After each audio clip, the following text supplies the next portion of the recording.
Okay, we'll convene this meeting of the Greenwood Redevelopment Commission at 4:30 p.m. We have a couple of our members are appearing remotely, so we'll ask for a roll call, please. Mr. Campbell? Here. Mr. Harris? Present. Mr. Hopper? Here. Mr. Miller? Present. Mr. Hoover? Here. And let the record show that the non-voting advisor position is still vacant. Our minutes of our last regular meeting of September 9, 2025 have been distributed to members of the commission. Any corrections, additions, or deletions from staff? If not, is there a motion to approve? Make that motion. I'll second. Motion by Mr. Campbell, second by Mr. Harris. Roll call, please. Mr. Campbell?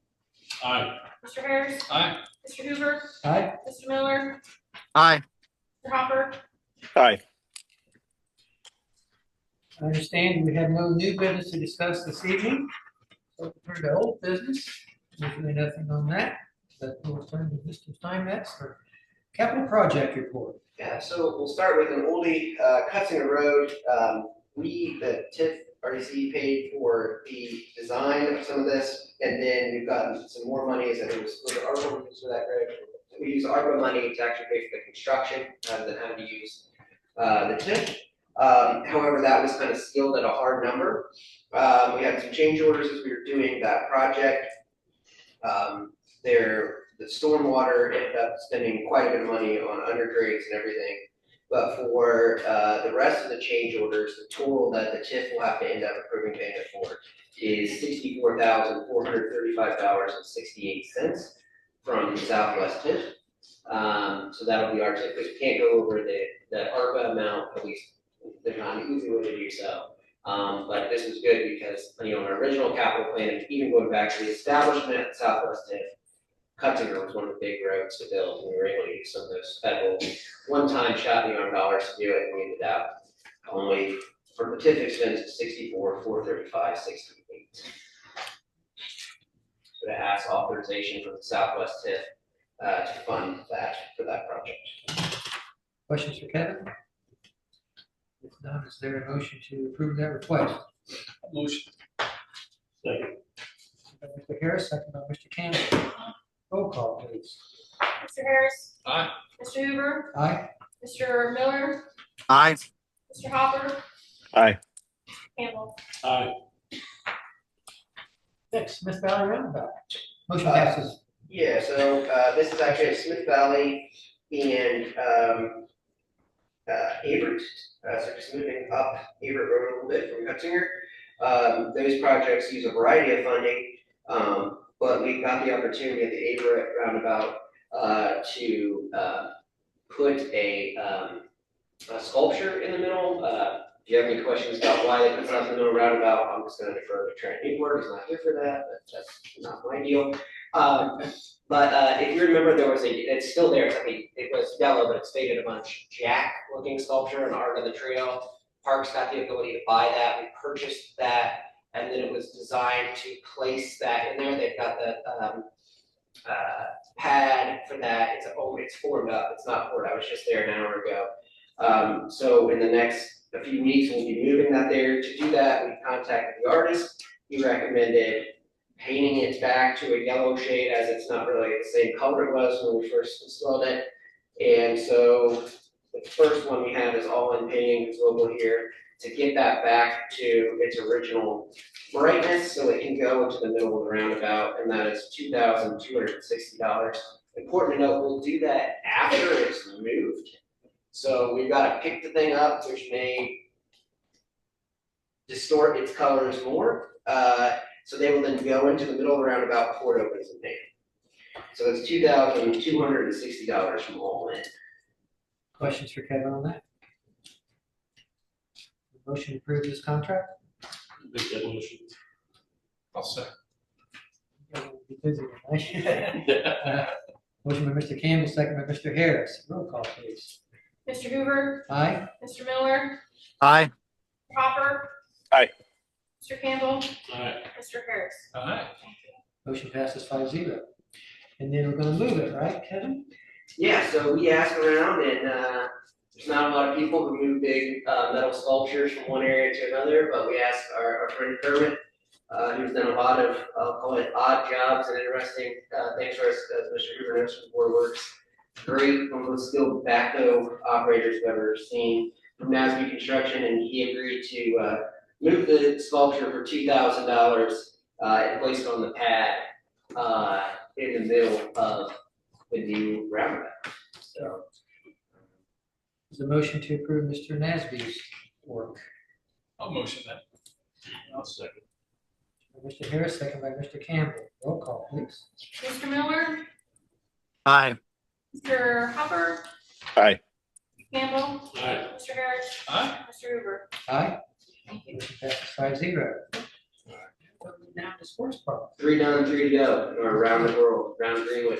Now move down Morrisville Road, SES Construction change order number 59, which sounds big, but that includes lots of tiny things. This is a total of $6,332.15. It is some final cleanup landscape and areas around the trail that finished, that had a big drop off over by the pond behind the playground. And now with the cricket area or sports field, I've seen lots of soccer there as well. This cleans up that old fence row, I guess it's the NDOT fence row around that trail and work over there on that side. So that change order we paid from the southeast, as I fit it around, cash on hand, $6,332.15. So motion to approve the change order 59. I'll make that motion. I'll second that motion. Motion by Mr. Campbell, second by Mr. Harris. Roll call, please. Mr. Hopper, Aye.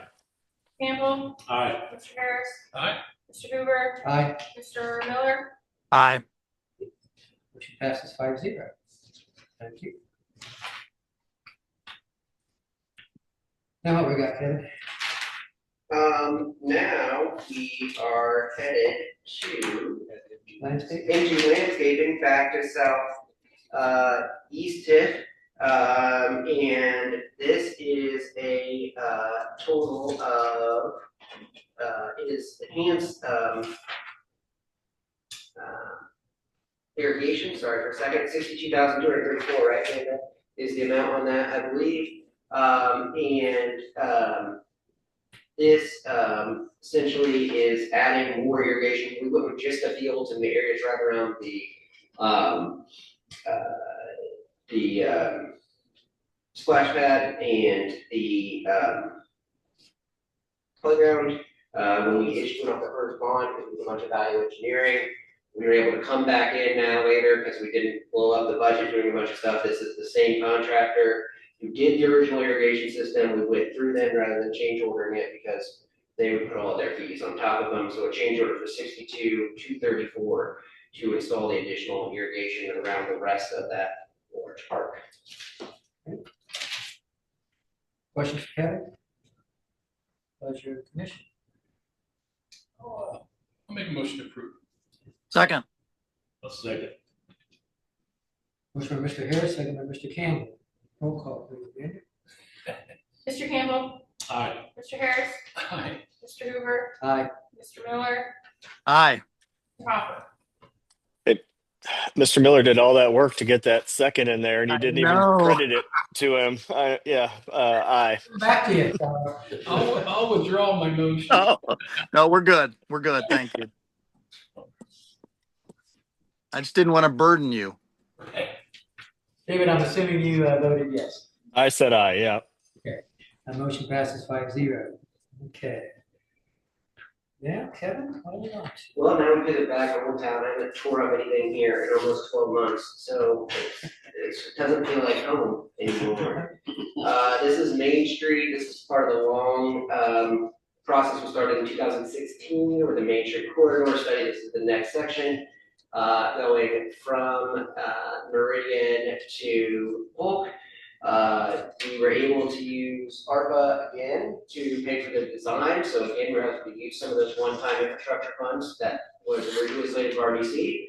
we are down to like 1 or 2 parcels to obtain. That's being designed by HWC. We like to switch up design and inspection as much as we can. We've had a lot with Crossroad Engineers, work with them lots of places, I work with them in Serena and the roundabout down there, the OLG parking lot, and many other projects throughout the city. And so that would be not to exceed, and this wouldn't be expended until next year when we do construction. And it would be not to exceed $575,200 for full-time construction on that project. The reason we're taking it now, if you see on page, I want to say 3, page 3, I don't know, 2. We're the first part of that project, much like the roundabouts, will be utility relocation. Good thing for us, the Duke work, unlike the roundabout, is that it's not an easement, so they're going to have to relocate at their expense, not ours, which is just an amazing thing to say on the record. And so we might need some help in doing that. So. Questions for Kevin? I had their engineers repeat that about 4 times in the email to make sure, but yeah, so. Sorry, what was the amount you, Kevin? Not to exceed $575,000. It's an hourly rate. Mr. Newport's here if you have any questions about it. Again, this will come into play mostly in 2026, which is crazy to think about. Should we, I don't know if we should build in case it goes over a certain. I think he did. You did include amounts for it to go even into 2027, right? So you kind of built it in and probably have an escalatory rate there as well for the year. Yeah, I mean, Yeah, I mean, we just want to make sure. it's a not to exceed value, and we're working with the designer to set the timelines on when it bids. Okay. We do believe it's going to be an all-year construction next year, but we're hoping we can expedite some things, and then we feel like there's cushion in there. We definitely have cushion in there to cover for, not just the 25 rates, but all the 26 rates. But if it goes into the 27, I think we're going to be okay as well. Okay. Yeah, that's the hope is, though, not being told from upstairs, no, we want it done in 26. So that's the way it's going to be bid. We're going to push for that. Further questions for Kevin or Mr. Newport? Is there a motion to approve this professional services contract? Charles? So moved. Somebody please second. Wish my Mr. Miller to take it. Brian? was it you? Yeah. Mr. Harris. Roll call, please. Mr. Harris, Aye. Mr. Hoover, Aye. Mr. Hopper, Aye. Mr. Miller, Aye. Aye. thank you. Motion passes 5-0. Thank you, and you guys have a good rest of the week. Okay, thank you. You too. You as well. Financial report, monthly financial report.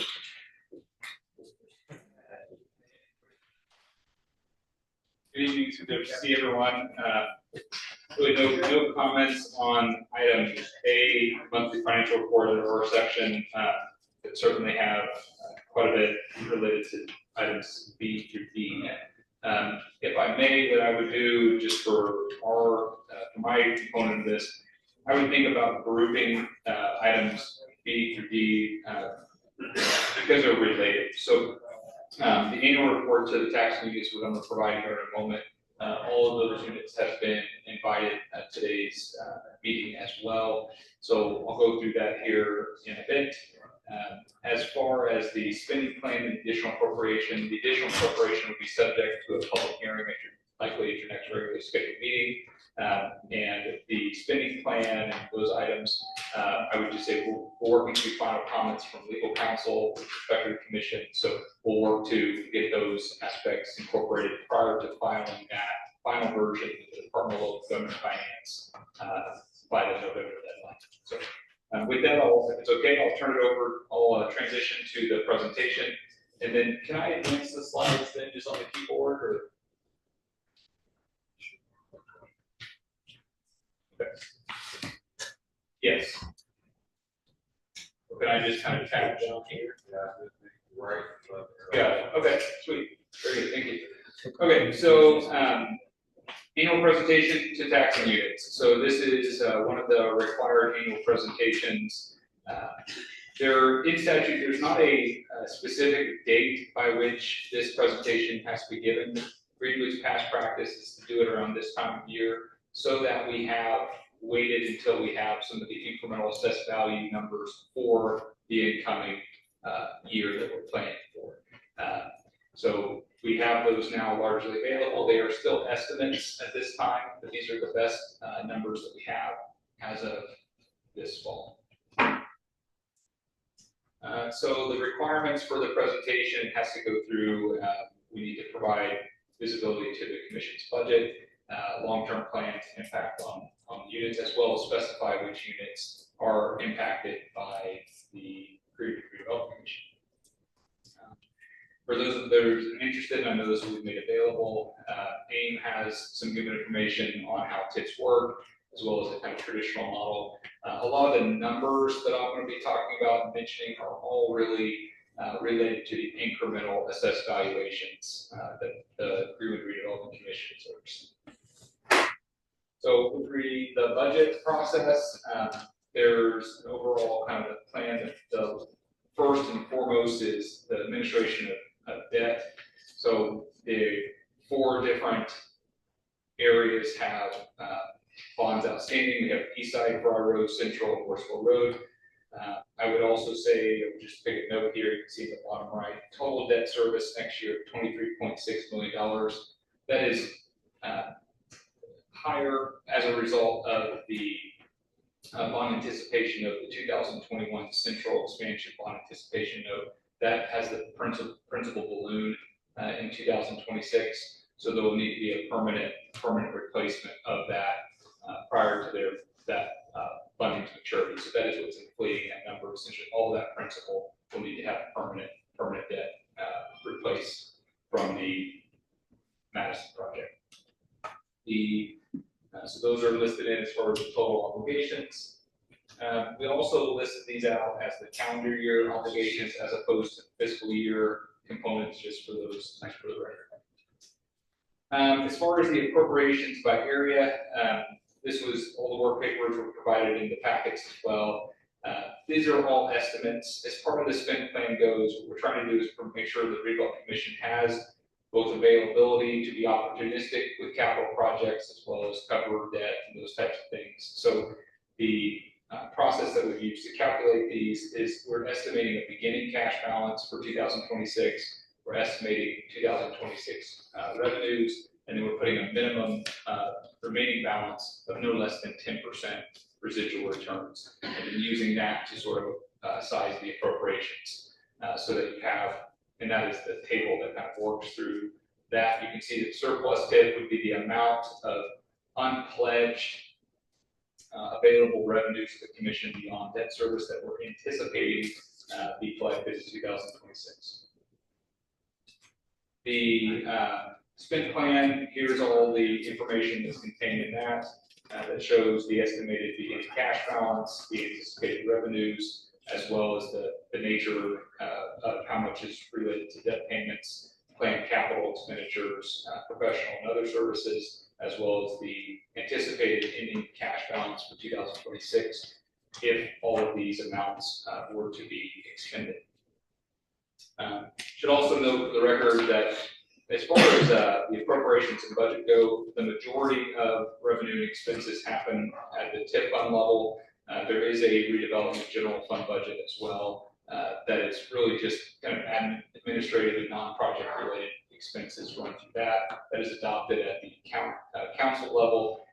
The spend plan is really looking at the TIF revenue dollars that are coming through. So here's the 2025, 2026 general fund component of the budget. It is, it's been the same budget the last couple of years. It is low utilized, low utilization, and as a lot of the expenses are project in nature, so they're paid from the TIP appropriations. As far as long-term plans, so each of the TIP allocation areas resides within an economic development area. That economic economic development areas established, not only authorized by Indiana code, but established by the Redevelopment Council action. The first economic development area for Greenwood was established in 1997. And currently there are 12 separate allocation areas that are currently in place. There are some amendments and essentially one new allocation area that's being formulated in preparation of a future agenda item, but actively there are 12 allocation areas across the city of Greenwood. These are a few of the kind of common parameters and components within the economic development plans within each of the economic development areas. These can and have been amended over time as well. As far as common uses, it's of TIP dollars would be real estate nature, architectural engineering fees, legal, financial, advertising, expenses related to the issuance and administration of bonds, and then other eligible uses in the code. And I am trying to be concise just for respect of time. If anyone has any questions, they can reach out. Each of the allocation area has a long-term economic development plan associated with it, and then additionally, what's unique to Greenwood is there's also a rolling capital improvement plan that supports the areas as well.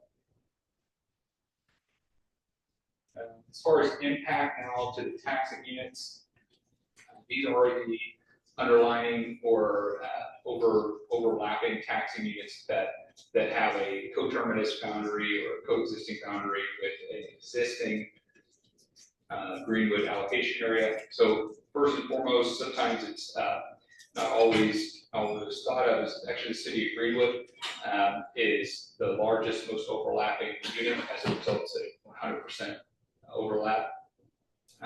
Greenwood Community Schools, Park Pleasant Schools, Center Grove Schools, Pleasant Township, Johnson County, Solid Waste Management, Greenwood City Library, Public Library, and the state of Indiana to an extent as well.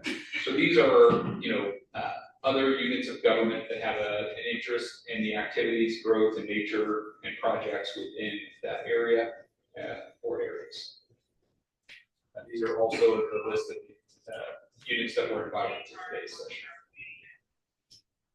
As far as the outlook for 2026, the total cumulative captured incremental assessed value for taxes assessed 2025 payable 2006 is $1,188,000,000 across those variety of different areas.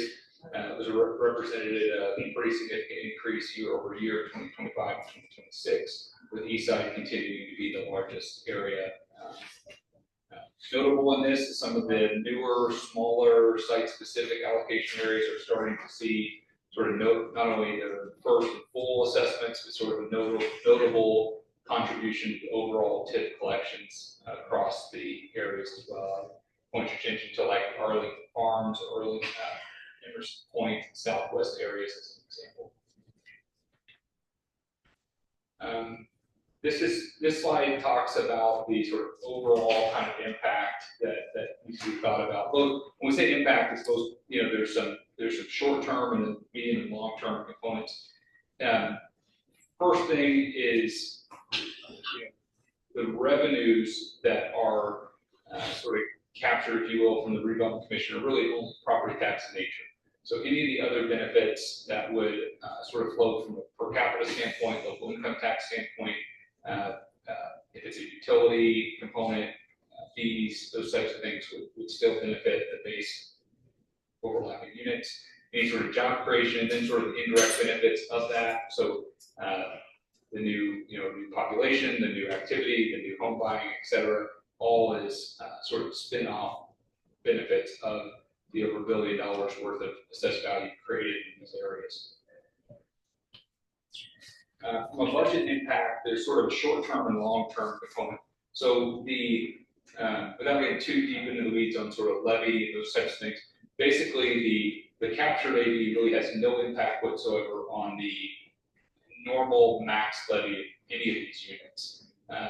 What it does impact is it lowers the otherwise levy potential on what's called rate-based funds, and it, to some extent, has an impact on circuit breaker credits and allocations there because of its nature that sort of elevates tax rates from what they otherwise would be.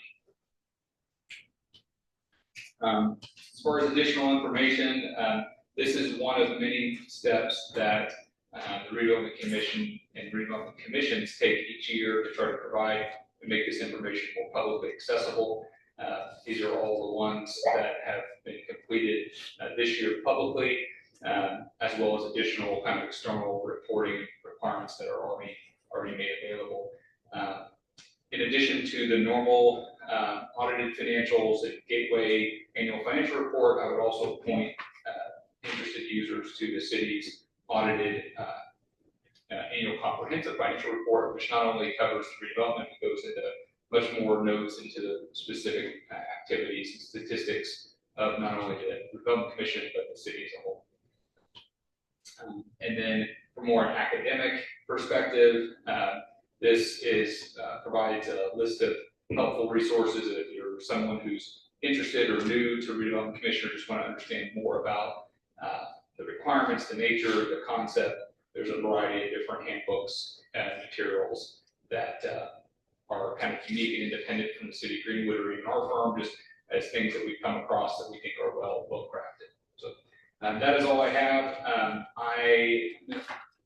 My contact information is down there below, as well as I know the city controller through the finance department is also available to answer any questions. That's all I have for you. Thank you. Thank you, Adam. Comments or questions from Mr. Stone? Good presentation. Appreciate your work as always, Adam. Awesome, my pleasure. Thank you all so much. Go IU. Adam, before you leave, I'm looking at the 2026 spending plan. Yes, sir. Are we going to take action on that or go with that, or? I would recommend, just because I know there's some additional comments, we can just roll that to the public hearing for the additional appropriations and allow us to, work through any kind of final edits. Okay. It's not due until late November, so we're in good shape there. Okay, thank you. Thank you.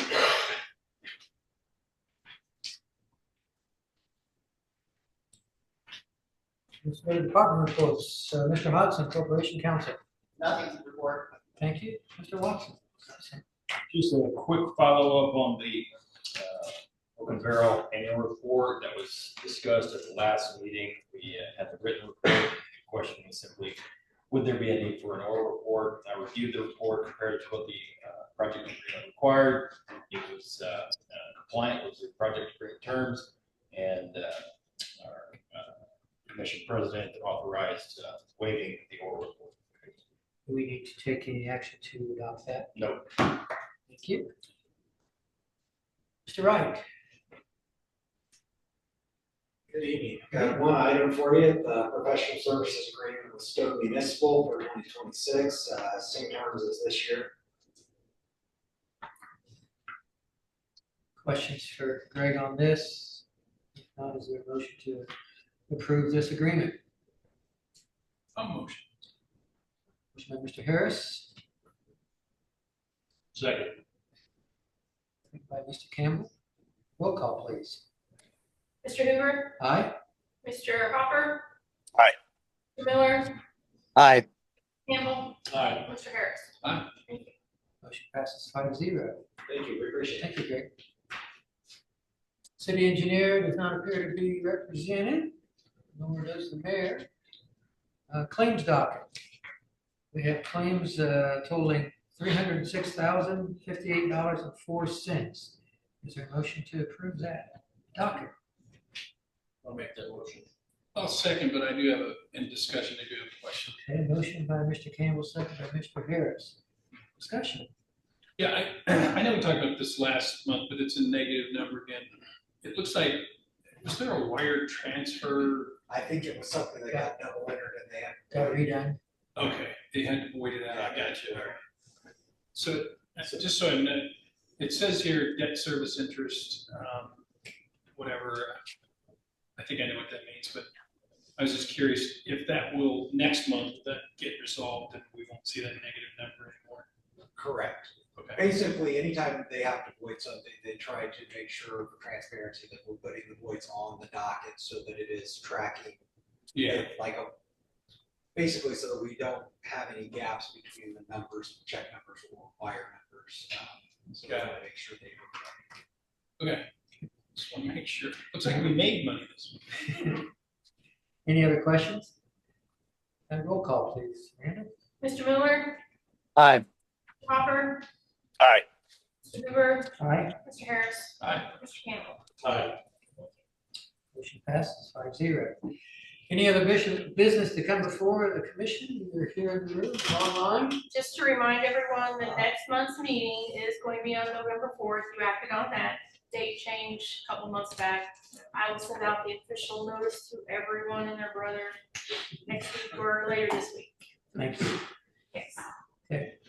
If there's nothing else, we'll stand adjourned at 5 o'clock p.m. Thank you all. Thank you.